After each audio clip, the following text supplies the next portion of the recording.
안녕하십니까. 다문화, 다문화 정책, 다문화주의의 실태를 파헤치고 진단하여 그 진실을 국민들에게 알려드리는 우리문화사랑 국민연대 팟캐스트입니다.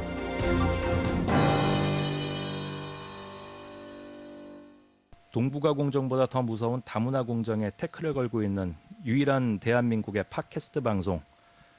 자, 문사연의 팟캐스트가 또다시 새로운 우리 패널들을 모시고 여러분들을 찾아뵙습니다. 오늘의 주제는 불법과 특혜를 좋아하는 다문화 정책입니다. 예, 불법과 특혜를 좋아하는 다문화 정책. 예, 저 여름님께서 아주 흥미진진하고 중요한 이 문제 제기를 해주셨어요. 예, 그래서 이 부분에 대해서 우리 그 여름님께서 한번 하나하나 좀 짚어주시면 좋겠거든요. 예. 제가 이 다문화 방송에 대해서 이제 잘 듣고 있는데, 그 다문화에 대해서 생각하다 보면 이 다문화라는 게 어떤 한국인과 달리 특권과 그다음에 다문화에 한정된 불법 이런 것들이 굉장히 많더라고요. 그래서 제가 그 부분에 대해서 한번 이 귀한 자리 마련해 주셔서 여기에 어떻게 한번 이 자리를 빌어서 제 생각들을 한번 전달해드리고 싶습니다. 예. 그러면은 그러니까 뭐 이자스민 의원, 예. 지금 새누리당의 이자스민 의원이라든지 그다음에 뭐 이거 다양한 그 소재거리들을 지금 가지고 오셨어요. 보니까 예. 하나하나 좀 풀어봐 주시죠. 예. 예. 일단 저는 처음에는 일단 다문화는 그럼 정말 불법과 특권을 좋아하는지 그 부분에 대해서 언급을 드릴 거고요. 그리고 이후에는 이 다문화 불법에 관련된 수치들 통해서 우리가 한번 생각해보는 그런 기회가 되었으면 하는 그런 순서로 말씀을 드리겠습니다. 네. 일단 그 다문화의 피해와 위험성, 그리고 마치 그 갑을 관계에서 갑의 존재처럼 한국인들을 우습게 보는 다문화 관련 소식들은 한국인이라면 이제 한 번쯤은 접해보셨지 않을까 생각합니다. 이 가깝게는 얼마 전에 그 필리핀 재해를 빌미로 당당히 돈내나 결의안을 흔들어 제끼던 그 학력사기 비례대표 세금 낭비 의원의 사례에서도 보셨겠지만, 한국에서의 다문화는 이제 당당히 갑의 위치에서 한국인들을 상대로 갑질을 하고 있습니다. 이자스민에 앞서서 한나라당 비례대표 물망에 오르다 학력사기, 경력사기가 들통났었던 진영아라고 하는 페트롤맘 회장이 있었는데요. 이 여자 같은 경우에는 그런 학력사기, 경력사기가 잘 걸러졌습니다. 하지만 이자스민 같은 경우에는 요즘 유행인 해외 대학 그 표절의 대세를 따라서인지 미처 검증에 손길이 미치지 못하는 틈에 배지를 달아버렸습니다. 말하자면 인생은 타이밍, 그리고 한국의 어떤 호구인 것을 다시 한번 증명한 듯 싶은데요. 그간 한국이 뭐 해외 재해성금이라던가 해외 구호 작업을 외면해 왔던 것도 아니고 나름대로 열심히 했었는데 이렇게 지금 놀고 있는 국회의원들이 모여서 결의안까지 통과시키는 그런 거는 좀 오바지 않나 싶습니다. 그 와중에 제가 며칠 전에 그 뉴스를 봤는데, 필리핀 정부에서 자국의 재해민들을 상대로 장사를 하는 듯한 뉴스를 봤습니다. 2013년 11월 25일 CNN 인터넷판에 보면 태풍 이재민 상대로 구호품을 팔고 있는 필리핀 정부 관련 기사가 있습니다. 말하자면 외국의 무상 원조 물품을 가지고 자국의 재해민들을 상대로 팔아먹고 있는 것인데요. 이 필리핀 정치가들과 공무원들의 그 대단한 수완을 보는 듯 싶습니다. 그래서 여기서 우리의 그 다문화 국가, 우리의 다문화 우방, 필리핀 현 그 아키노 대통령에 관해서 좀 알아보면요. 이 대통령께서 차에 대한 애정이 굉장히 깊으신가 봐요. 그래서 취미가 자동차 수집이라는 가십이 있습니다. 이 현 아키노 대통령은 그 한국계 필리핀 리포터와의 그 연애 사건으로 국내에서 뉴스를 한번 탄 적이 있었는데, 이 사람의 그 자동차 수집에 관한 뉴스가 국내에서도 보도된 적이 있습니다. 잠깐 들어보시죠. 아키노 대통령이 개인적으로 450만 페소 상당의 포르쉐를 구입해 논란이 일고 있습니다. 국가의 3분의 1의 인구가 하루에 1달러도 안 되는 돈으로 생활하고 있는 형편인 필리핀에서 대통령이 450만 페소 상당의 2007년식 포르쉐를 구입한 것에 대해 비난이 쏟아지고 있습니다. 이에 대해 말라카냥국은 대통령은 분별력 있는 정부 소비를 지켜가고 있고 이번에 구입한 차량은 개인적인 용도로 자신의 비용을 들여 구입한 것이라며 대통령을 옹호하고 나섰습니다. 대통령 대변인 에드윈 라시에르다는 개인의 소비는 정부의 소비 지출과 무관하다며 대통령은 단 한 푼의 국고도 헛되이 사용하지 않는다고 강조하면서 우리는 확실히 구분해야 될 것이다. 국가의 재정은 반드시 분별력 있게 꼭 필요한 곳에 사용되어져야 한다. 하지만 대통령이 자신의 돈을 어디에 쓰는지는 오로지 그의 의사에 달린 것이라며 이는 전적으로 개인적인 구매일 뿐이다. 누구도 개인의 구매 활동에 대해 뭐라 할 수 없다. 대통령은 자동차 구입에 단 한 푼의 나랏돈도 쓰지 않았다고 말했습니다. 대통령은 포르쉐를 구입한 것에 대해 자신의 여가를 즐기기 위한 것이라며 본인 스스로 운전할 수 있는 날까지는 운전대를 잡고 싶다는 말과 함께 지금이 아니면 더 나이 들어서 스포츠카를 운전할 수는 없을 것이라고 생각했기 때문에 지금 구입한 것이라고 했습니다. 라시에르다는 대통령의 차에 대한 애정은 사격, 독서, 음악 감상과 같은 그의 취미 활동 중에 하나라며 대통령이 구입한 포르쉐는 시가보다 가격이 상당히 많이 떨어진 중고 차량이다. 그렇지 않았다면 구입하지 않았을 것이라고 말했습니다. 라시에르다는 이 자동차를 대통령이 크리스마스 선물로 받았다는 주장에 대해 그렇지 않음을 분명하게 했고 아직 독신인 대통령이 데이트를 즐길 때 이 차량을 이용할 것이냐는 질문에 대해 자신은 대답할 수 없다고 했습니다. 대통령의 이번 행동에 대해 일부 지식층에서는 이로 인해 국민들의 마음이 대통령에게서 멀어지지 않을까 하는 우려의 목소리도 나오고 있다고 합니다. 예, 그 2011년에 보도된 방송인데요. KIB라고 해서 한국 인테리어 방송이라는 곳에서 보도되었었는데 그 전 국민들이 대부분 1달러로 하루를 살아가는 이 국가에서 이 대통령의 포르쉐 그 수집에 관련된 기사가 국내까지도 화제가 되었을 정도로 이렇게 전달이 되었다는 거죠. 이 필리핀 같은 경우에는 가문별로 돌아가면서 국민 피 빨아먹는 나라에서 살다 그런 나라에서 그런지 몰라도 그런 다문화 속에서 성장기를 보낸 그 이제 한국의 국회의원이 되신 이자스민 씨께서는 한국에서도 역시 마찬가지로 행동해도 되는 줄 아시는 게 아닌가 싶습니다. 그러면 이제 이자스민 씨가 본인이 의대생인 양 의기양양하게 방송에서 그 본인에 대해서 이야기를 하던 그런 목소리를 이자스민 씨의 목소리로 한번 들어보도록 할까요?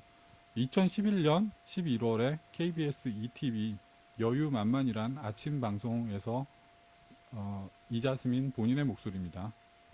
남자분들과는 달리 자스민 씨는 사실 필리핀에서 원래 나고 자라고 그냥 거기서 살 생각으로 의학을 전공하셨잖아요. 의사가 될 생각으로. 그렇죠? 그 수능 시험이라는 수능 시험 있잖아요, 한국에. 이제 필리핀에서 똑같은 이제 수능 시험에서 100점 만점에 99점을. 거의 만점이네요. 근데 저희 그거를 보고 저희 엄마가 전자가 났다고. 천재라고. 딱 둘 중에 하나만 선택이었었어요. 그래서 변호사 할래, 의사 할래, 딱 두 개였거든요. 그래서 의대를 가신 거구나. 그래서 변호사라고 하면 좀 되게 두꺼운 책을 되게 많이 생각이 나가지고 공부 많이 할 것 같고 안 하고 과학을 좋아하니까 의대를 들어가게 됐던 거죠. 이상 없이 그냥 공부했으면 의사 됐을 텐데 갑자기 남편 만나서 제동이 걸린 거죠. 그게. 남편 때문에. 그래서 이 방송을 들어보시면 아시겠지만 팩트는 이 여자는 의대생이었던 적이 전혀 없었음에도 의대와 무언가 연관이 있는 듯한 이야기를 방송과 인쇄 매체 등을 통해 수차례 떠들어대고 있습니다. 이러한 외국인 또는 다문화인이라 불리는 사람들이 한국인들을 상대로 사기와 허언증 증세를 보인 게 처음이 아닙니다. 그럼에도 여전히 우리 사회로부터 걸러내지 못하는 것은 방송 등의 언론이 사실 검증보다 문화 선동질을 하고 있기 때문이라 생각합니다. 이러한 아니면 말고식의 방송 태도가 소위 문화를 중시한다는 특정 대통령들의 시대로 접어들면서 대중문화를 선전선동의 수단으로 사용하고 언론 노조들이 이에 동조하는 그런 싸지르기의 절정에 달했다고 제 개인적으로 생각합니다. 상대적으로 기득권과 거리가 있었던 대중매체들조차도 이들에게 권력을 주어서 기존의 권력에 맞서게 하려는 것인데요. 이들의 행태 중에 우리가 많이 보았던 모습으로 스크린 쿼터가 있습니다. 이 스크린 쿼터라는 거 뭐 뒤집어 보면 한국인들의 영화 시장 지켜줘라, 외화 들어오는 거 막아줘라, 이게 핵심 아닙니까? 본인들 밥그릇을 위해서는 영화 시장을 지켜야 하지만 일반 서민들이 먹고 사는 문제인 노동시장에 외국인이 들어오는 것은 앞장서서 오히려 이 영화인들이 다문화 감성팔이를 하고 있죠. 다시 말해 본인들 밥그릇은 지키고 국민들은 내팽개치는 이런 태도가 다문화에서 흔히 나타나는 모습이라고 생각합니다. 한국 영화의 경쟁력에 대해서 요즘 그 기사들을 좀 보았는데요. 이제 한국 영화 시장도 세계 4위 정도라서 헐리우드 스타들이 빼놓지 않고 들른다고 합니다. 너도 나도 뭐 이제 방송에서 보셨죠. 뭐 김치 좋아한다, 강남 스타일 춤 한 번씩 추고 김치 찢어 먹고 뭐 그러면서 홍보들을 하고 있습니다. 이 정도면 이제 그렇다면 스크린 쿼터 없애고 영화인들도 인건비 저렴한 인도 영화 유명하잖아요. 인도 애들 데려다가 저렴하게 할 수 있다는 거죠. 한국 영화인 제작인들 그 환경 열악하다 하지만 그 돈으로도 자기 나라 임금보다 높다고 일해줄 인도 애들 많지 않습니까? 이런 것들을 생각해 본다면 이제는 남한은 뭐 다문화의 외국인 노동자들의 문제로부터 별개의 세계에 살고 있다 이렇게 생각하는 것 자체가 이제는 다시 한번 생각을 재고해 봐야 될 그런 시점이지 않나 싶습니다. 이미 10년 전부터 미뤘던 이런 이자스민류의 검증되지 않은 사람들을 확인 없이 내보내는 언론의 태도가 마침내 거짓말 몇 마디와 방송의 감성팔이 보도 행태에 맞물려서 국회의원까지 만들어내었으니 생각해보면 한국 국회의원의 값어치가 그렇게 비싸지는 않나 봅니다. 그들 스스로가 동남아급 국회의원임을 보여준 게 아닐까 생각합니다. 이런 방송에서 나대는 거짓말로 그리고 한국인들에게 감성팔이를 시전하면서 밥 먹고 사는 사람들의 사례를 좀 쭉 한번 찾아보면요. 2003년도 7월 28일 한국일보 보도를 보면 지금이야 이제 밝혀져서 나이지리아인 마약 사범이고 그리고 다수 한국 여성들의 나체 사진 협박범으로 확인되는 사람인데 그때 당시 활동할 때는 미국인 TV 탤런트 쉐비라고 소개되어서 방송에서 나대던 녀석이 있었습니다. 물론 밝혀졌고 지금은 뭐 소리소문 없이 사라졌죠. 그리고 파키스탄 애들이 국적 속이고 짬짬이 TV 나와서 이자스민식의 허언증 환자 증세들을 보여준 사례들이 적지 않습니다.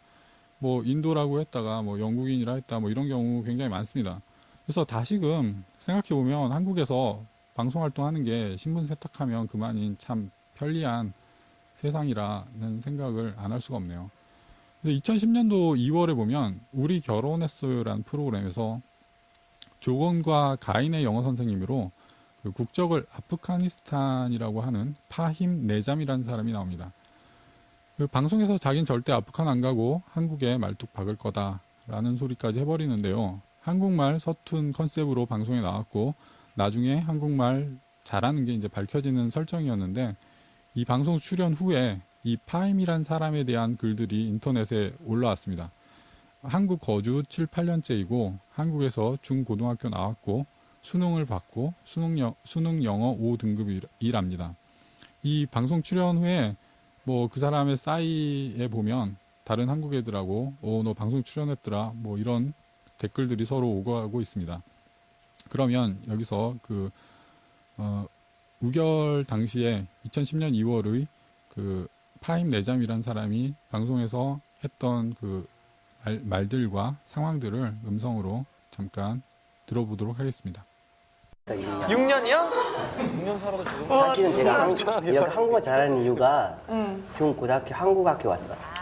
여기서 졸업을 하고 중고등학교 합격을 왔고 한국외국어대학교 외대 정치외교학과 거기로 들어갔어. 우리 TV에서 진짜 나 UM하고 그럼 나 브라운 아이즈가 둘이 노래 알아요 제가. 제 사이 있어요. 두 분이 노래 제 사이 있어요.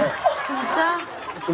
제 사이 우리는 예, 들어보셨겠지만 이제 그 수능 영어 5등급이지만 단지 외국인이라는 이유 하나로 영어 실력을 평가받는다는 조건과 가인 씨도 웃기지만 뭐 수능을 받고 수능을 어찌 보건 한국 학생들과 달리 특례 입학으로 한국의 대학에 진학하게 됩니다. 사실 이 부분은 일반 기성인들보다 학생들이 누구보다 뼈저리게 느끼고 있을 것입니다. 입학 후에는 그 특례 입학으로 입학하고 입학 후에는 기숙사와 장학금 등에서도 토종 한국 학생보다 혜택이 주어지고 애초에 특혜라는 출발선에서 시작을 하게 되는 거죠. 이런 다문화 학생들이. 이런 사람들은 일생에 한국인들이 자신을 위해 굽실거리고 특혜를 제공하지 않으면 한국인을 욕하는 이상한 사고방식을 기본적으로 학습받게 됩니다. 방송에서 국민들 데리고 자기네들 입맛대로 사기치는 거야 한두 번 겪은 게 아니니 그렇다고 치지만 현재 파키스탄이나 방글라데시 이쪽 애들이 영어를 가르치는 일들도 하고 있는 것으로 알려져 있는데요.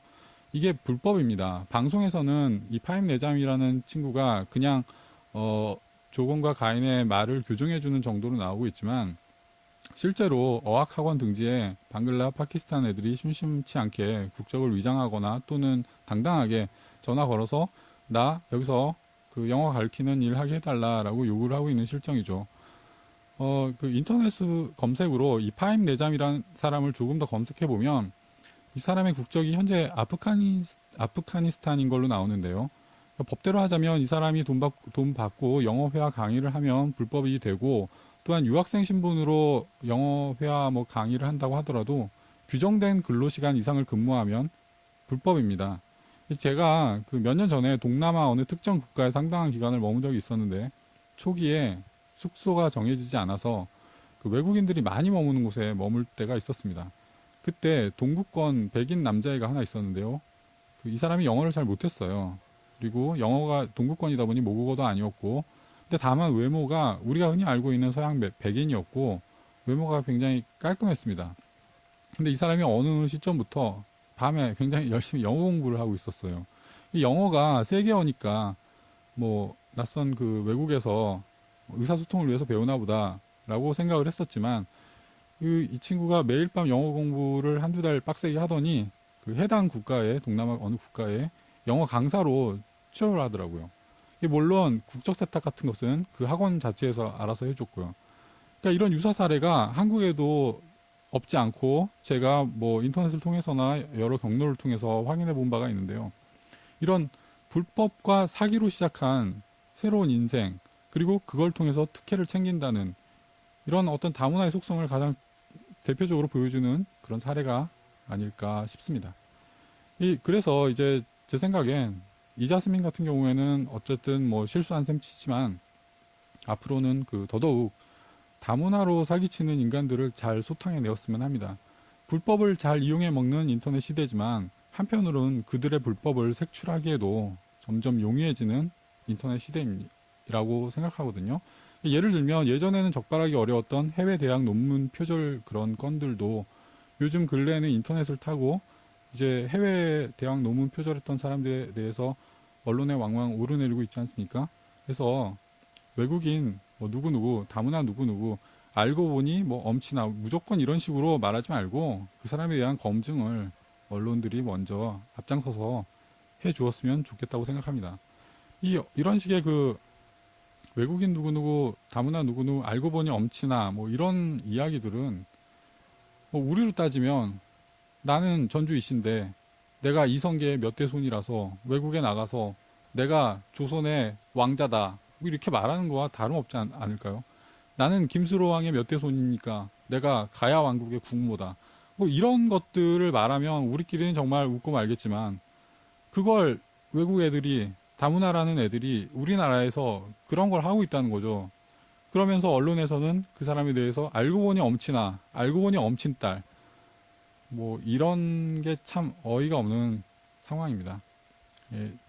다시 이제 잠깐 주제로 돌아오면 이러한 뻔뻔한 갑질과 밥 먹듯 하는 거짓말이 더해져서 이제 그들은 한국인들을 상대하는 요령들을 줄줄이 꿰어차고 있는 실정입니다. 이 개그 소재 황해가 나오기까지는 사실 보이스피싱에 당한 한국 서민들 20년의 피눈물이 있었고요. 다문화 갑질 국회의원의 꼬라지를 보기까지는 여성부와 함께하는 10여 년의 다문화 선동질 시간이 있었습니다. 지금 2014년 그 선거를 앞두고도 모 여성단체에서 이주 여성 그 의원 만들기라는 프로젝트를 선전하고 있고 그런 포스터가 인터넷에 지금도 떠돌아다니고 있습니다. 이게 참 한국인들에게서의 권력을 빼앗아 이 사람들에 주고 여성 단체들은 무엇을 원하는지 한번 좀 생각해 봐야 할 시점이라고 생각합니다. 얼마 전에 난민법이 통과됐는데 이게 아시아 최초라고 합니다. 그런데 이 난민법 통과도 불과 3년여의 물밑 작업만으로 한국에 알받기 위한 다문화인들이 알받기 위한 법적 토대까지 내주게 되었습니다. 지금 현재 국회를 보면 1년째 뭐 돌아가는 꼴이 없습니다. 그런데도 이러한 난민법이라던가 이런 것들을 잘 통과시키는 거 보고 있자면 우리 그 다문화 반대하는 사람들이 적어도 정치적인 어떤 의사 표현을 함으로써 우리나라 정치인들에게 경고를 주어야 되는 시점이지 않을까 그런 생각을 해보게 됩니다. 처음에 간간히 들려오던 그 외국인 범죄 뉴스로 시작되었던 다문화 소식이 이제 한국 국회의원 299명의 한자리를 차지하기까지 이르르는 등 다문화로 인해 한국인들이 박탈당하는 부분이 점점 커지고 다양해지고 빠르고 위협적이 되고 있습니다. 말씀 들어보니까 우리 한국의 그 다문화적 상황이 뭐 다큐멘터리 같네요, 한편에. 예. 그러면 이런 다문화주의는 우리가 함께 할 수 없고 배척해야만 하는 걸까요?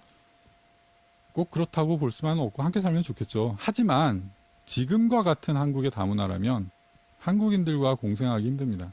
지금의 다문화는 한국인들의 다문화 노예 만들기일 뿐이라고 생각됩니다. 다문화가 그 스스로의 뻔뻔함을 벗고 책임감 있는 한국의 시민으로서 거듭나지 않는다면 한국은 흔한 그 다문화 국가들처럼 내전 상태가 이어지고 머리에는 김정은 3대 세습 돼지의 핵폭탄을 쥐고서 발 밑에선 다문화 테러에 치이며 살아갈 개연성이 크다는 게 제 개인적인 생각입니다.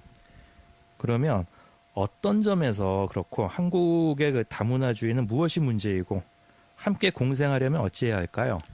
일단 제가 생각하는 그 다문화의 가장 큰 문제점이 이 다문화가 불법과 특권을 굉장히 좋아합니다. 이자스민이 국회로 진출을 할 수 있었던데도 거짓말을 통해서였고 언론에 흘려지는 다문화인들의 각종 소식들이 개운치가 않습니다.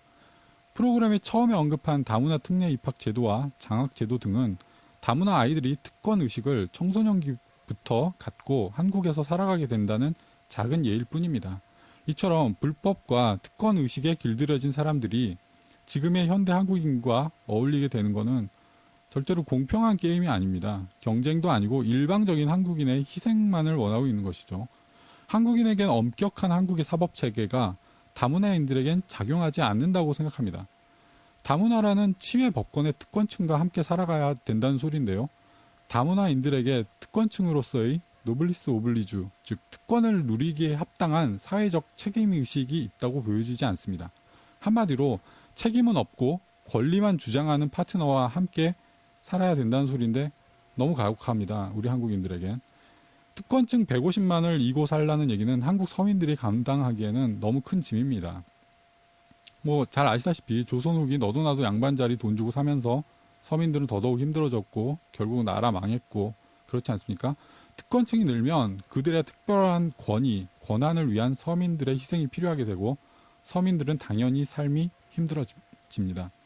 정부와 언론의 말을 인용하자면 150만의 외국인, 즉 그들이 원하는 표현인 다문화 150만, 이제는 다문화 시대라는데 불법과 특권을 원하는 다문화 150만의 존재와 위세는 어마어마한 것입니다. 통계청 사이트에 보면요. 2012년 현재, 여기서 2012년 현재라는 것은 2013년인 지금까지의 집계 자료는 나타나 있지 않기 때문에 2012년 현재라고 표현합니다. 2012년 현재 충청북도 그리고 강원도의 인구가 대략 각각 150만입니다. 제주도의 인구가 대략 60만으로 나타나고 있습니다. 다시 말하면 강원도 전체 인구가 한국인 하나도 없고 모두 이 정부가 말하는 150만의 다문화로 다 채워져 있다는 상황인 거죠. 그러니까 여기서 이런 수치들을 가지고 우리가 정부가 말하는 150만 다문화가 우리에겐 어떤 의미일까라는 상상을 한번 해볼 수가 있습니다. 자, 그럼 함께 상상해보죠. 지금까지는 안산의 특정 지역 한 구석탱이에 다문화인들이 모여 살았었는데 이제는 고속도로를 타고 가다가 어서 오십시오 충청북도라는 입간판을 딱 봤는데 이제 여기서부터 전부 다문화인 거예요. 150만이. 충청북도 인구 150만이거든요. 충청북도를 벗어나기까지 전부 다문화인들입니다. 더구나 이들은 불법과 특권을 좋아하고 한국인들을 뜯어먹을 대상으로만 보는 사람들인데 충청북도가 전부 그런 사람들이라고 생각을 해보십시오. 그들이 본국에서 신분 세탁해서 다시 와서 잡기 힘든 사람들도 있고 뭐 여러 가지로 한국인들보다는 축복을 누리고 있는 사람들인데 이 150만이라는 충청북도의 인구를 우리는 국토의 중앙 부분에 이런 사람들을 놓고 국가적인 통합이 가능이나 하겠습니까? 한 번 더 생각을 해볼까요? 강원도에 해돋이를 보러 갑니다. 설악산이라도 가려고 스키 타러 등등의 이유로 이제 강원도로 갑니다. 어서 오십시오 강원도라는 입간판을 딱 지났는데 여기서부터 한국인 세금으로 살아가는 다문화 지역인 거죠. 강원도 톨게이트 지났는데 느닷없이 우리 고향 필리핀에 태풍 왔다. 톨비 올렸다. 이런 얘기를 해요. 그리고 성금압 드림입니다.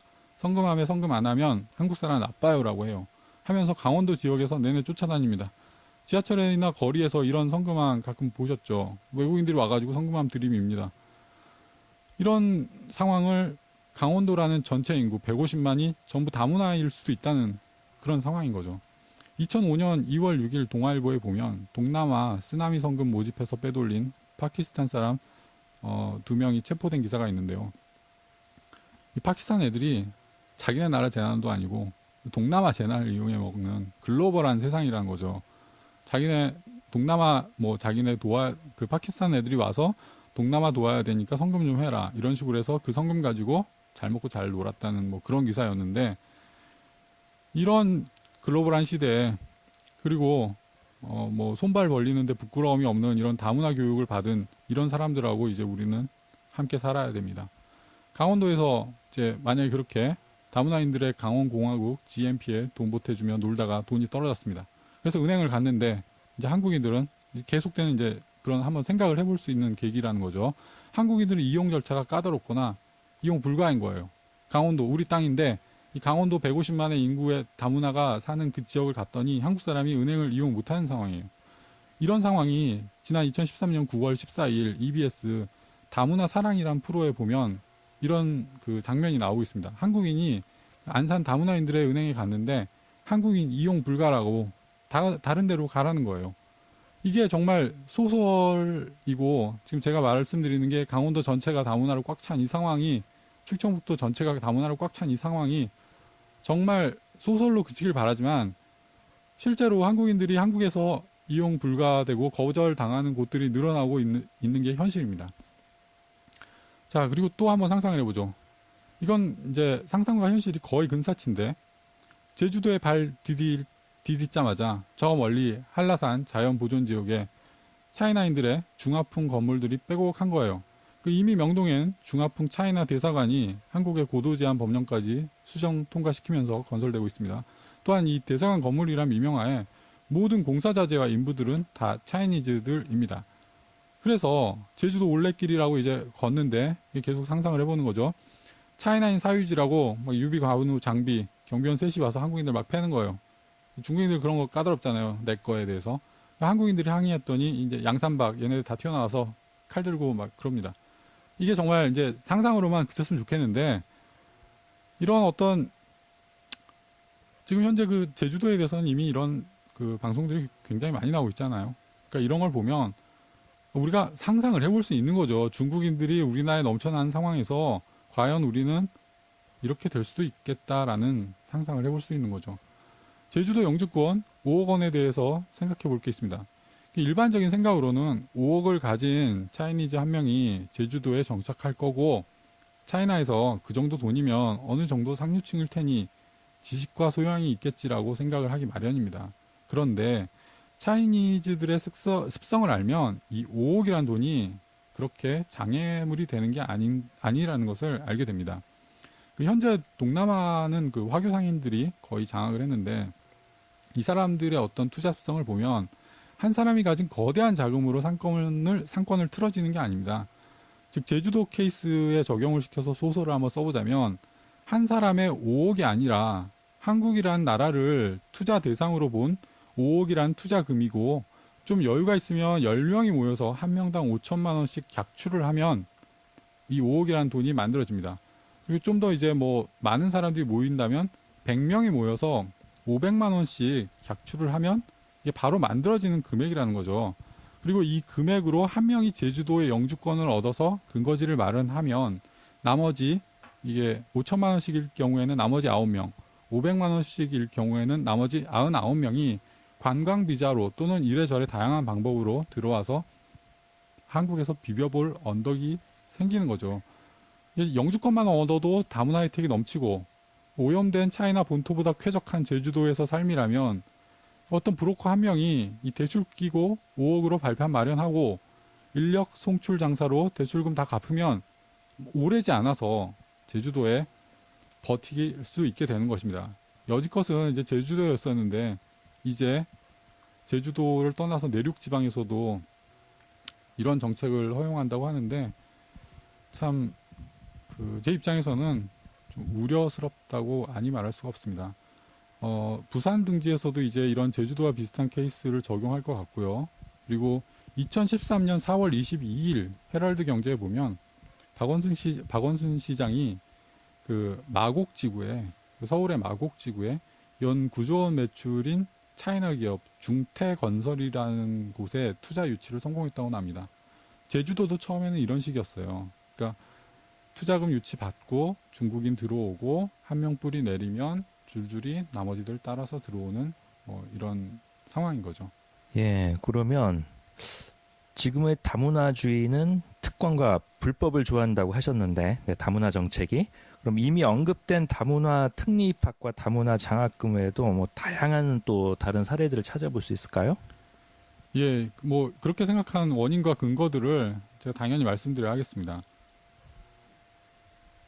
그 지난주 수요일 농민신문보다 발행 부수가 적은 그 한겨레 신문을 보자면요. 국민일보에 11월 20일자 기사로 포르쉐 탈 자격 있네. 음주 뺑소니 추격한 멋진 시민들 화제. 피해자도 경상. 뭐 이런 식으로 굉장히 유쾌한 톤을 달고 있는 기사가 있습니다. 포르쉐를 내세운 어떤 이런 그 시선 끌기가 성공해서인지 이 자동차 관련 독자들에게 흥미를 끌긴 했는데요. 이 다음에서 보면은 그다지 메인에 걸리지 않았습니다. 하지만 이 기사를 좀 살펴보면 한국 남성과 결혼한 몽골 귀화 여성이 대전에서 술에 꼴아서 음주운전 중에 신호 대기 중이던 22세의 청년 오토바이 운전자를 치고 달아났고 택시기사 아저씨와 포르쉐 차주가 추격을 했으며 이 몽골 귀화 여성은 역주행과 불법 유턴 등으로 수분 동안 자동차 활극 영화 한 편을 찍으며 도주하다가 포르쉐의 우월한 속도로 기사에는 뭐 굉음을 내며 달렸다 이런 표현이 있는데 어쨌든 우월한 속도로 몽골 뺑소니인 검거에 도움이 되었다는 기사입니다. 여기까지 보면 뭐 그러려니 하고 기자의 쓸데없는 뭐 수식어, 굉음을 내며 뭐 이런 것들로 통해서 그리고 또 피해자는 다행히 큰 부상은 아니었네라는 것으로 잘 마무리될 수 있었는데요. 이 기사 말미에 보면 경찰 관계자는 음주 뺑소니를 한 우 씨에 대해 불구속으로 기소해 벌금 액수는 확인이 안 되지만 벌금형이 내려졌다. 내용이 중하긴 했지만 피해자인 정 씨와 합의한 점과 한국 남성과 결혼한 귀화 여성이라는 점이 고려되었다고 덧붙였다라는 구절이 있습니다. 여기서 우리는 또 다시 한번 다문화인들이 특권층임을 확인할 수 있습니다. 즉 국제 결혼을 통해 정상적으로 합법적으로 정착한 다문화 여성, 이제는 뭐 한국인이라고 불러줍시다. 하지만 그 다문화인의 범법 행위는 범죄일 뿐 문화와 간섭이 다르고 어쩌고 이런 말이 필요가 없는 거죠. 차에 치인 사람이 있고 그 사람의 안위를 살피는 게 당연히 인도주의적인 선택인데 그 자리에서 내빼는 경우가 문화 차이로 설명이 될 수 있습니까? 외국인이라 봐줘야 한다는 이중잣대가 되려 지금의 다문화인들의 갑질과 반복되는 뭐 몰라서 그랬어요. 한국 사람 나빠요. 이런 피해자 코스프레 씨앗이 되었다고 생각합니다. 우리는 왠지 이런 다문화 기사에는 앞으로 어떤 변명들이 따라 붙을지 알 수 있습니다. 첫 번째 패턴이 뭐 남편을 죽일로 만드는 패턴이죠. 그 다문화 여성의 남편을 죽일로 만듭니다. 낯선 문화 속에서 혼자 외롭게 몸부림치는 몽골 세댁에게 남편은 남이었다. 그날도 혼자서 운전대를 잡을 사정이 아니었으나 그녀의 곁에 남편은 없었다.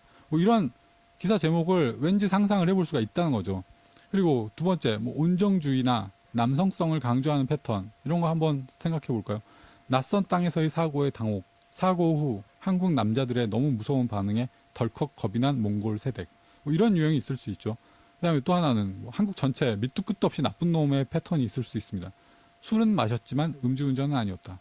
몽골과 다른 한국의 교통체계가 문제고 운전 습관의 차이다. 몽골 사람에겐 술도 아니니 음주운전이라 보기 힘들고 한국 놈의 오토바이가 왜 그 자리에 있었는가. 그날 오토바이를 탄 한국 사람 나빠요. 오토바이 문화 이대로 좋은가. 포르쉐가 굉음을 울리며 발기한 수컷처럼 연약한 몽골 이주영 여성에게 돌진하는 모습이 꿈이라면 피하고 싶은 악몽과 같았다. 왠지 이러한 기사 제목들을 우리는 이미 굉장히 많이 봤습니다. 이러한 음주 뺑소니가 우습게 여겨질 정도의 강력하고 엽기적인 외국인 범죄가 사실 한둘이 아니었다는 걸 이 방송 들으시는 분들은 모두 다 알고 있습니다. 같은 성범죄인데도 한국인 남성은 중형에 처하고 외국인들은 집행유예인 이런 경우를 우리는 많이 보아왔습니다. 우리가 알던 재벌들에게만 통하던 징역 3년, 집행유예 5년의 공식이 다문화인들에게도 고스란히 통용된다는 것이죠. 불법 체류 중에 범죄로 체포되어도 추방이 아니라 집행유예로 풀어줍니다. 한국의 사법체계는 다문화 앞에서만 서면 집행유예라는 한국인과 다른 잣대를 들고 있습니다. 법원 정의의 여신 동상의 저울이 다문화로 기울었거나 그 동상조차 스스로가 외국인이라고 한국인을 차별하는 게 분명하다는 합리적인 의심이 안 들 수가 없습니다. 그리고 이번에 우연히 뉴스를 보다 읽었는데 올해 2013년 10월 26일 서울신문에 외국인 범죄 10,000명 늘어도 전담 인력은 제자리 걸음이라는 기사가 있었습니다. 이 기사를 보면 주제는 외국인 범죄 장난 아님, 앞으로 더 많을 걸로 예상된, 이게 뭐 내용인데요.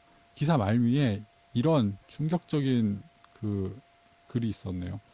외사 관계자는 단기 체류 3개월 미만의 외국인은 지문 날인을 하지 않기 때문에 피의자를 잡아도 신원 확인이 불가능할 때가 많다라는 이야기를 하고 있습니다. 즉 많은 분들께서 노무현 감금실이 폐지시킨 외국인 지문 날인이 이제 부활되어 다시금 외국인 지문 등록을 하는 걸로 생각하시는 분들이 많으실 겁니다. 또한 노무현 감금실로 인해서 여전히 한국에 파악되지 않는 그런 불체자는 그렇다고 쳐도 그 이후부터 들어오는 외국인들은 다 지문 날인 되는 걸로 알고 계셨지 않습니까? 저도 그렇게 알고 있었거든요. 그렇지만 이 기사의 외사 관계자 말을 보자면 현실은 3개월 미만으로 들어오는 외국인들은 여전히 지문 날인 없이 들어온다는 걸 알고 저는 정말 깜짝 놀랐습니다. 애초에 관광객인 척 들어와가지고 잠적하는 사람들도 적지 않다는 걸 생각해보면 지문 날인이 실시되고 있는 줄 알았던 많은 사람들에게 여전히 한국 내에 존재하는 지문도 없고 범죄를 저질러도 유령처럼 잡히지 않는 존재들이 수십만 명이 될 수도 있겠다는 생각과 한국 치안이 이제 정말 옛날 생각하면 안 되겠다는 그런 생각을 하게 되는 그런 뉴스의 클립 하나였습니다. 결국 전 국민은 지문을 떠놓고 외국인은 선택적인 이런 상황도 역시 또 공평하지 않은 그런 대표적인 사례가 되겠죠. 역시 불법과 특혜를 좋아하는 다문화의 모습입니다. 위에 말씀드린 몽골인 경우처럼 참고로 몽골인들은 현재 체류 숫자에 비해서 범죄율 1등 민족이란 타이틀을 달고 있습니다. 2013년 2월 18일 헤럴드 경제지에 보도된 내용인데요. 즉 전체 외국인 중에서 조선족 차이니즈들이 대다수지만 체류 외국인들의 범죄 발생률을 보면 감히 몽골인들의 범죄율을 따라갈 수 없다는 자료입니다. 즉 이러한 몽골인의 경우처럼 기사에 다문화 특권층이 노출되면 한국의 서민들은 다문화 특권층들의 범죄에 분노하게 되기 때문에 경우에 따라서는 한국인 범죄처럼 그냥 사건만 보도하고 범죄의 주체 부분을 불분명하게 하는 경우가 많습니다. 즉 고의적으로 다문화인들의 범죄를 은폐시키기도 합니다. 이런 것들도 역시 특권층인 거죠. 이런 사례는 다문화인들의 직접적인 불법과 특권 선호 사례는 아니지만 그 주변에서 다문화 특권층에 기생하는 한국의 기생충들로 인한 사례인데요. 이런 경우는 정말 다문화 범죄인지 한국인들의 사례인지 눈치채기가 어렵습니다. 이런 사례를 몇 개 소개해드리면 2012년 10월에 매일경제에 회식 중 타인 살해 조선족 영장이라는 기사가 있습니다. 하지만 이 동일한 기사에 대해서 연합뉴스에서는 2013년에 왜 째려봐 술집서 옆손님 살해 20대 징역 12년이라고만 나옵니다. 기사를 읽어봐도 이게 그냥 젊은 20대 뭐 그런 사고로 나오지 여기서 조선족이라는 어떤 그런 근거를 찾아볼 수 없는 기사입니다. 하지만 2012년 10월의 매일경제 기사와 2013년 2월 25일의 연합뉴스 기사는 동일한 사건을 말하고 있습니다. 또 보면 2011년 9월의 연합뉴스 기사를 보면 오산서 동거녀 살해 40대 중국 동포 영장이라는 기사가 있습니다. 근데 하지만 같은 날 보도한 2011년 9월 5일에 CBS를 보면요. 동거녀 동생 흉기로 살해 40대 검거라고만 나옵니다. 기사를 들여다 보아도 조선족인지 뭐 그런 얘기가 없고 그냥 한국인들의 어떤 그런 사고로 넘겨버릴 수 있는 그런 사례인 거죠. 이런 기사들을 보자면 한국인들이 뭐 그런 범죄율 뭐 그런 한국인들의 범죄처럼 보이지만 이건 기자들이 뭔가 팩트를 숨기려는 의도를 갖지 않으면 이런 식으로 쓸 수는 없습니다. 그리고 또 뭐 그런 유사한 사례 기사를 하나 더 보자면 2013년 7월 얼마 안 됐죠. 뉴시스에 보면 공무원 사칭 불법 체류 외국인 돈 뜯어낸 일당 검거라고 나옵니다. 이것만 보면 이 공무원 사칭한 일당들이 뭐 한국인인지 외국인인지 알 수도 없고 그냥 불법 체류 외국인 돈 뜯어낸 참 뭐 나쁜 놈들이구나라는 정도의 감정만을 갖게 만드는데요. 이걸 마찬가지 2013년 7월 26일 SBS 뉴스를 보면 다문화 지원단체 조선족들 같은 중국 동포 상대 사기라는 기사로 나옵니다. 그러니까 실상을 알고 보면 조선족들이 자기네들끼리 사기를 치고 있다는 기사였고 자기네들끼리 공무원 사칭하면서 불법 체류 외국인들의 신분을 위협해서 돈을 뜯어냈다는 기사인데 외국인 범죄자들이 한국에서 재벌만 누린다는 집행유예 특혜를 마음껏 누리면서 어쩌다 실형을 선고받아도 천안 외국인 교도소에 한국인보다 쾌적한 조건에 머물면서 그런 뉴스 보도조차도 이렇게 한국 언론에서 손을 봐주면서 내보내고 있다는 게 지금의 현실입니다. 절대로 언론이 바른 소리, 그다음에 현실 이런 것만을 보도하지 않는다는 걸 알 수 있는 거죠. 그리고 또한 외국인들은 감옥에 가도 한국인들보다 훨씬 나은 대접을 받게 되는데요. 이런 것도 정말 제가 생각하기에는 한국인에 대한 역차별이고 다문화에 대한 불법과 특혜가 아닐까 생각해 봅니다. 2010년 2월 24일 중앙일보에 보면요. 사물놀이 한글 배워 감옥 정말 맞나? 라는 기사가 있습니다. 여기 보면 외국인 수감자는 하루 식비가 육류 위주의 4,260원이고 한국인 수감자는 하루 식비로 3,430원을 쓴다고 나와 있습니다. 아니 도대체 어떤 나라에서 외국인 재수를 자국민보다 더 대우해주고 감옥도 더 좋고 이런 나라가 제가 알기로는 없는 것 같습니다. 혹시 있다면 알려주시고요. 그러면 우리나라 사람들은 과연 해외에서 우리나라의 다문화인들이 받는 그런 혜택을 조금이라도 받고 있는지 한번 살펴볼 그런 마음이 들죠. 그래서 한번 좀 살펴보면 2011년 11월 17일에 필리핀에 불법 수감된 김규열 선장의 사례가 손석희의 시선 집중에 전화 연결되어서 본인의 사정을 호소하게 되는 그런 방송이 나왔었는데요. 이 김규열 선장의 경우는 아무 이유도 모른 채 필리핀 경찰이 외국인 잡아다 돈 내놓을 때까지 감옥에 처박아 놓은 게 현재까지의 사실입니다. 근데 여기에 대해서 다문화인들이 만약에 정말 한국인이고 그렇다면 이 사람들이 앞장서서 좀 무언가 해준다면 한국인들 입장에서도 이 다문화인들에 대해서 지금처럼 뭐 뜯어먹기만 하는 다문화라는 인식이 없었을 텐데도 그 사람들 역시 침묵을 지키고 있고 또한 한국 정부는 뭐에 약점을 잡혔는지 이런 자국민들의 상황을 외면한 채 늘 다문화 특권 측만을 챙깁니다. 한국 내에 필리핀 귀화한 사람들 굉장히 많죠. 사실 대표적으로는 이자스민 의원이 있지 않습니까?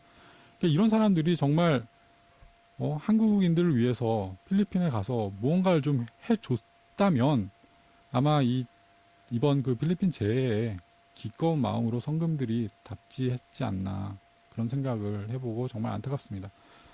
근데 이 김규열 선장 같은 경우에는 이자스민 의원이 당선되기 전의 사례라고 하더라도 이자스민 의원이 당선된 후에도 보면 사실 필리핀 세관에서 삥 뜯기는 한국인들에 관련된 뉴스가 보도된 적이 있죠. 그러니까 제발 좀 다문화인들이 한국인들과 함께 사는 어떤 그런 마인드를 가졌으면 좋겠습니다.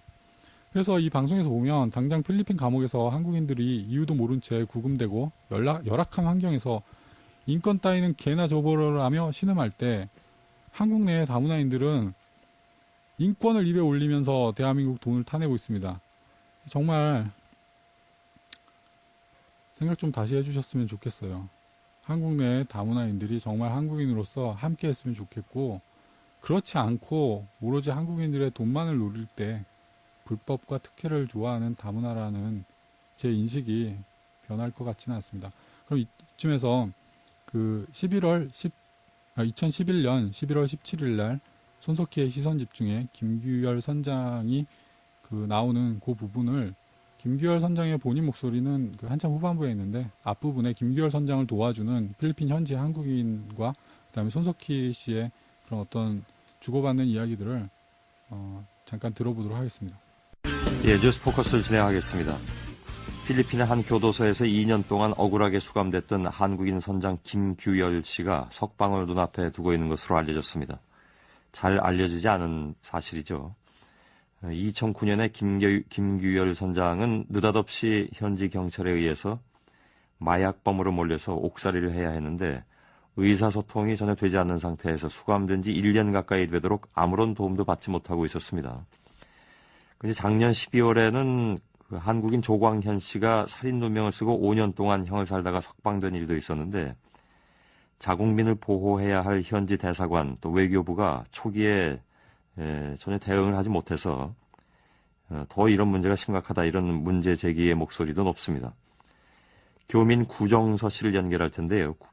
구정서 씨는 조광현 씨의 석방을 도운 분이기도 합니다.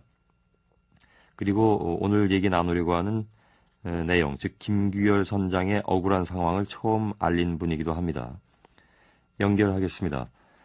여보세요? 네, 여보세요? 예. 그럼 마닐라에 계신 분이신가요? 네, 안녕하세요. 저 구정소라고 합니다. 영광입니다, 손석희 선생님. 예. 필리핀 마닐라에 계신 거죠? 예, 지금 현재 필리핀 마닐라에 있습니다. 예. 반갑습니다. 굉장히 고생을 많이 해주셨습니다. 김규열 선장의, 보석이 지금 결정이 된 건가요? 예, 지금 보석이 허가를 받았습니다. 보석금은 우리나라 돈으로 약 한 520만 원 정도 됐는데, 처음에는 40만 원 페소라고 한 1,100만 원 정도 됐는데, 보석을 필리핀에는 할인해 주는 제도가 있어요. 그래서 할인을 좀 해달라고 서류를 제출했더니 20만 페소로 지금 할인을 받았고, 그 금액은 지금 필리핀 남부 한인회와 개인적으로 15일부터 인터넷 모금을 지금 해서 지금 돈을 모으고 있습니다. 아, 예. 어느 정도나 지금 모으셨습니까? 예, 지금 모인 금액은 약 한 250만 원 지금 가량 모였고, 지금 한 270만 원 정도가 모자란 상태인데 약 한 65%가 지금 모자란 상태입니다. 이번 주 내로 해결할 수 있을 거라 생각됩니다. 예. 김규열 선장은 그러면 이제 돈이 모아지는 대로 보석 석방될 것 같은데 그렇다면 재판은 아직 남아있는 상황이겠네요. 예, 지금 보석으로 일단 나올 수 있는 상황이고, 몸이 자유로운 상태에서 재판을 받을 수 있는 권리가 있습니다. 예. 마약범으로 몰렸다고 하는데 김규열 선장은 뭐라고 얘기합니까? 김규열 선장은 굉장히 억울해하고 있고, 15일 재판 후에 사람들이 전부 다 가고 저하고 둘이 남았었는데, 그러더니 갑자기 저한테 무릎을 꿇으시면서 펑펑 우셨어요. 그 보석이 허가가 되고 나서 너무너무 감사하다고. 그리고 지금 김규열 선장이 지금 몸 상태가 굉장히 좀 안 좋으십니다. 혈압이 얼마 전까지 240까지 올라갔고, 비타민 B가 부족해서 손발이 너무 퉁퉁 부어 있고 처음 잡혔을 때 구타를 많이 당해서 귀에 고름이 현재까지 나와 있고 그리고 지금 이빨을 초창기에 아무도 도와주지 않아서 이빨을 못 닦았어요. 예. 이빨을 못 닦아서 지금 생리로 처음에 3개가 빠졌었는데 그 뒤로 제가 이렇게 돕게 됐는데 지금 현재 3개가 더 빠져서 총 생리가 6개 빠졌습니다. 아유. 예. 그걸 생각하면 김 선장님 정말로 치가 뚫린다고 그렇게 말씀을 하시더라고요. 예. 이 필리핀 교도소는 칫솔, 치약, 비누, 옷, 잠자리, 의약품 이게 전부 다 돈을 주고 사야 한다면서요? 예, 전혀 제공되는 것들이 아무것도 없습니다. 예. 심지어 잠자리조차도 제공이 안 되고 지금 현재 김규열 선장도 박스를 사서 맨 바닥에 이렇게 주무시고 계세요. 아, 예. 그래서 심지어는 물조차도 돈을 주고 사 먹어야 되고 샤워도 돈을 주고 사야 됩니다. 예. 아까 세상이랑 똑같습니다. 거기는 돈 없으면 정말로 지옥이에요. 예. 2009년 몇 월에 김규열 선장이 체포된 겁니까? 2009년 12월 13일인가 그때 체포됐습니다. 예. 그리고 그리고 나서 구정서 씨를 만난 게 언젠가요?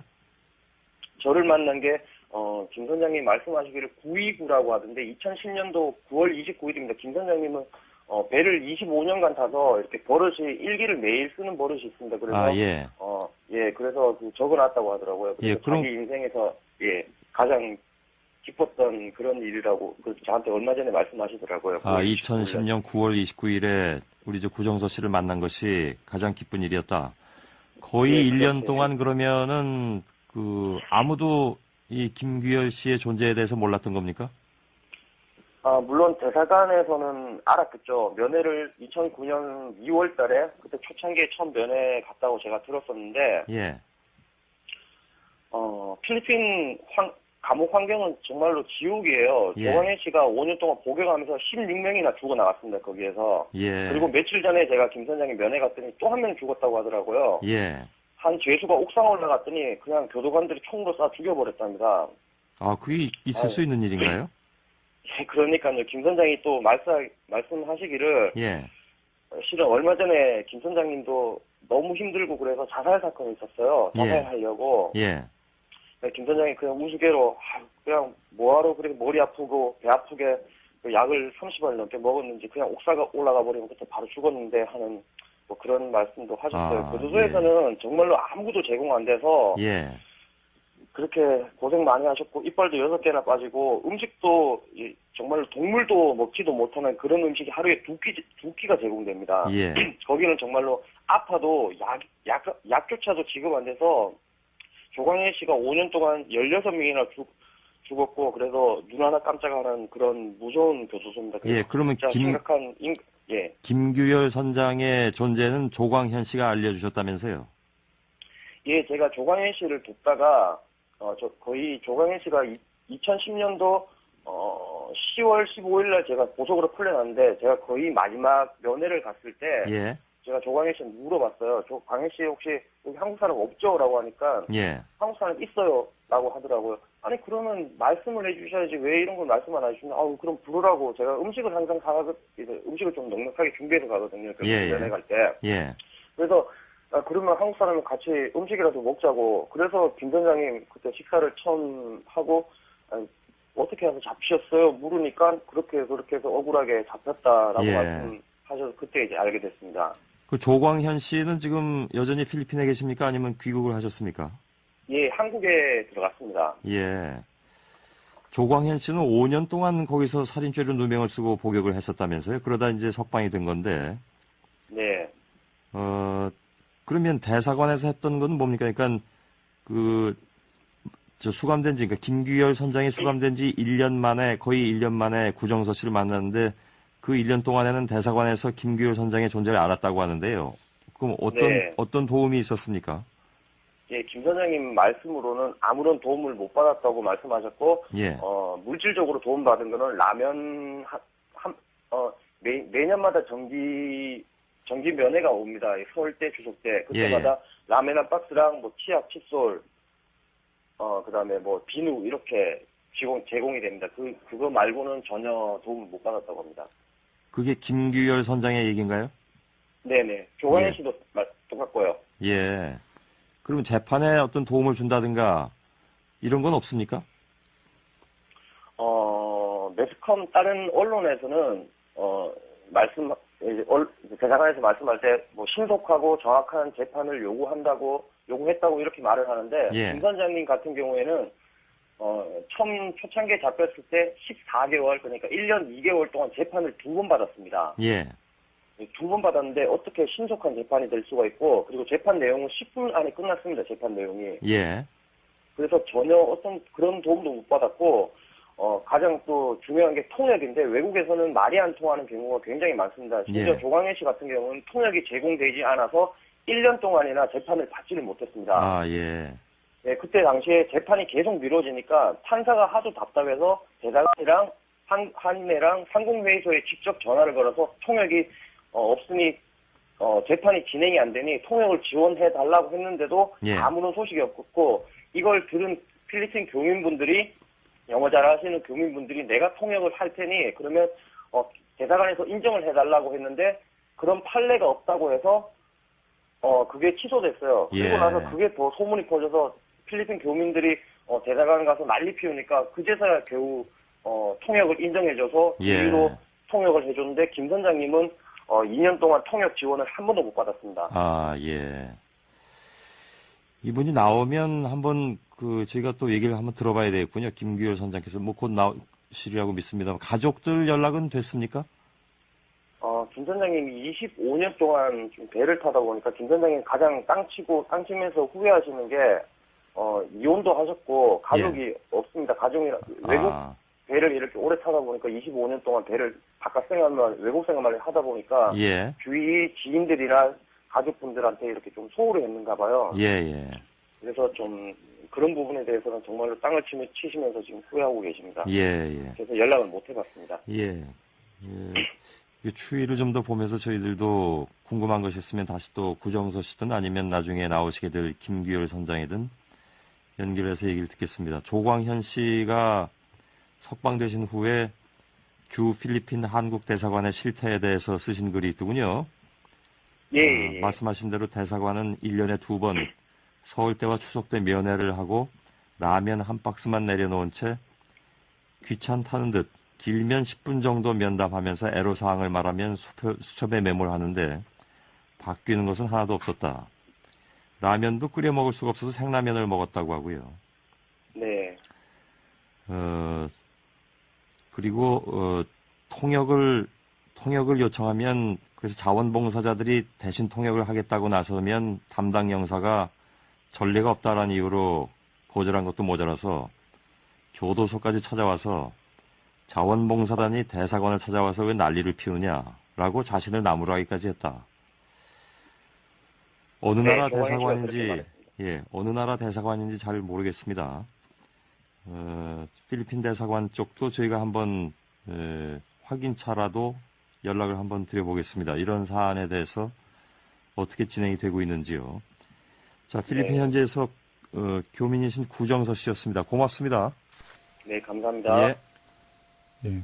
들으셨다시피 외국에서의 한국인 인권이 이러함에도 국내 외국인 범죄에 대한 외국인 범죄자들의 인권 관리는 10년 전부터 철저히 이루어져서 한국인 피해자보다도 외국인 범죄자가 더 소중히 다루어지고 존중받고 받들여 모셔지고 있습니다.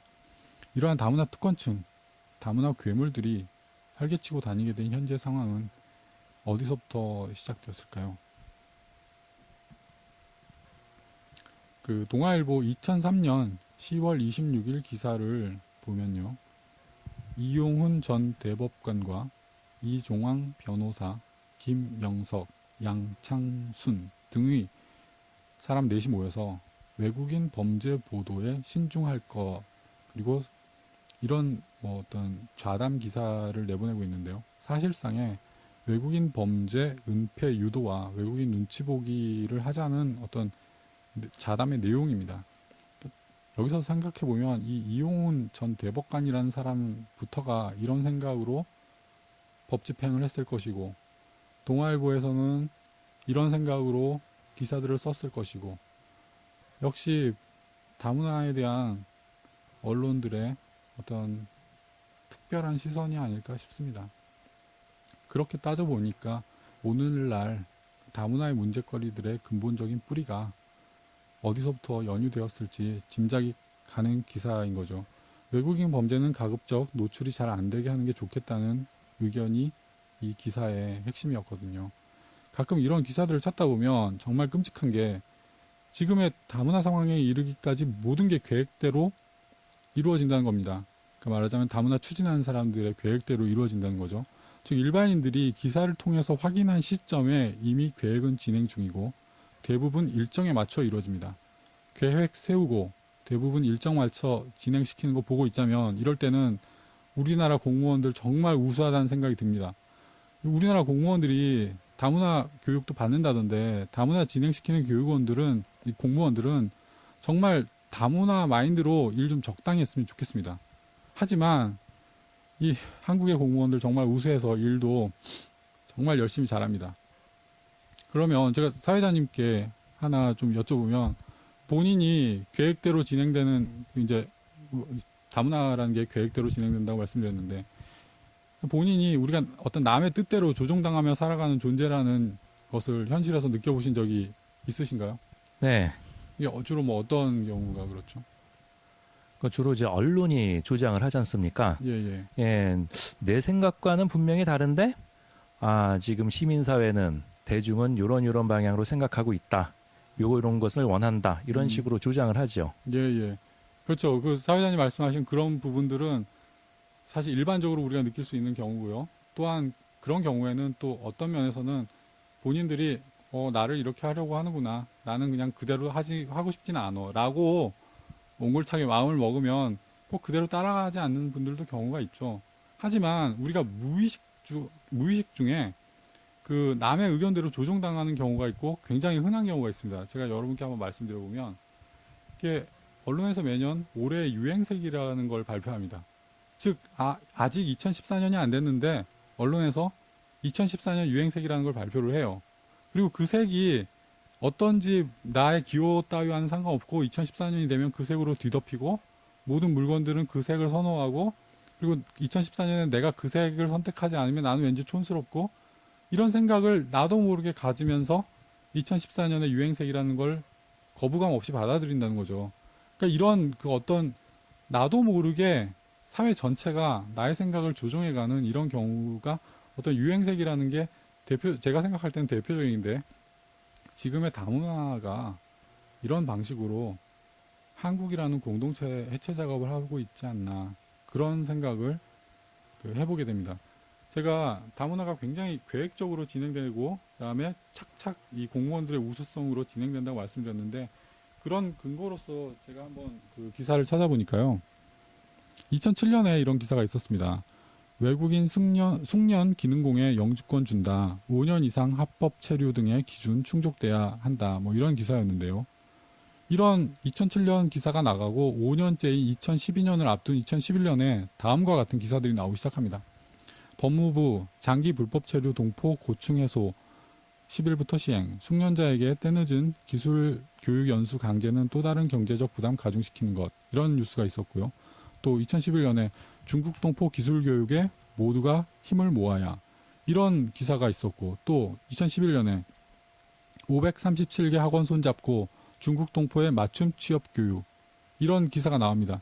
다시 말하면 이제 체류기간 5년이 되어 간다는 거죠. 2007년에 체류기간 5년에 대한 언급된 기사가 있었고 이제 체류기간 5년이 되어 가는 2012년을 앞두고 2011년에 미리 이 조선족들을 교육을 시킨다는 거죠. 그래서 자격증을 따서 2015년이 되면 이 사람들이 우수한 숙련 기능공으로 둔갑하면서 5년째 되는 2012년부터 한국 내에 자유롭게 거주할 수 있는 그런 계획이 이 언론 기사만 봐도 그냥 한눈에 보입니다. 그렇게 되면 이제 조선족 식당 아줌마들일지라도 대강 찍어갖고 60점이면 정보처리 기능사 자격증을 달고 이 사람들이 이제 전문 숙련 인력이라고 불러야 돼요. 그러면서 합법체류 자격증을 줍니다.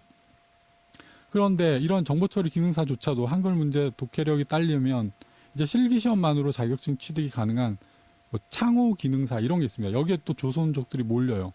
그러니까 이 창호와 아무 상관이 없는 뭐 식당에 설거지하는 아줌마, 뭐 하여튼 모든 그런 조선족들이 창호 기능사 자격증 하나로 한국에 대한 영주권을 획득하게 된다는 거죠. 이 발로 찍어도 되는 기능사 자격증 하나로 합법 체류가 가능해지는 한국이란 나라의 지금 영주권 체계입니다. 이제 이쯤에서 한번 생각해 볼게. 조선족들이 그러면 식당 아줌마만 있고 우리가 정말 알고 있듯이 힘든 일만 하는가? 그렇지 않다는 것을 이제 또 언급을 할 텐데요. 제 지인이 자동차 보험 관련 회사에 있는데 회사에 조선족 현장 출동 직원이 있습니다. 그 현장 출동이라고 해서 뭐 타이어가 빵꾸 났거나 뭐 기름이 떨어졌거나 할 때 이제 보험사에 전화를 하면 이 사람들이 차를 타고 오죠. 근데 이 조선족 현장 출동 직원에 대한 고객들의 불친절 항의가 꽤 들어온다고 합니다. 그러니까 제 지인의 의도는 조선족의 어떤 서비스 태도 불만이 핵심이었는데 제가 생각해 볼 때는 우리 주변에서 뭐 육아 도우미, 식당 아줌마들만 조선족인 줄 알았는데 참 다양한 분야의 조선족들이 있다는 것을 생각해 볼 수 있는 계기였었던 거죠. 그래서 언론 기사들을 통해서 간간히 지금 현재 조선족들의 모습을 살펴보면 다문화 특례 입학으로 수학 능력이 떨어져도 서울과 수도권 대학들에 쉽게 입학하고 한국 학생들은 구경도 힘든 장학금, 기숙사 등등의 혜택을 받고 한국 학생들의 기생에서 졸업을 합니다. 그리고 또 한국 학생들과 다른 기준으로 쉽게 취업을 하고 요즘은 보니까 자영업자들도 이 조선족 자영업자들이 늘면서 한국서 밀려나는 상황인 것 같고요. 그리고 조선족들 중에는 이 부동산 부자들도 이제 속속 나오고 있어요. 그리고 또한 이 조선족들이 정치적 모임을 갖고 점점 이렇게 잦게 갖고 있고 대선 총선 때나 되면 본인들이 막 어디 지난 총선 대선 때 뉴스 보셨겠지만 공원 같은 데 낮에 모여서 막 식당 아줌마들이 공원 같은 데 조선족 식당 아줌마들이 모여서 뭐 주민등록증을 뭐 마치 공산당 당원증 흔들듯이 흔들면서 정치인들을 위협합니다.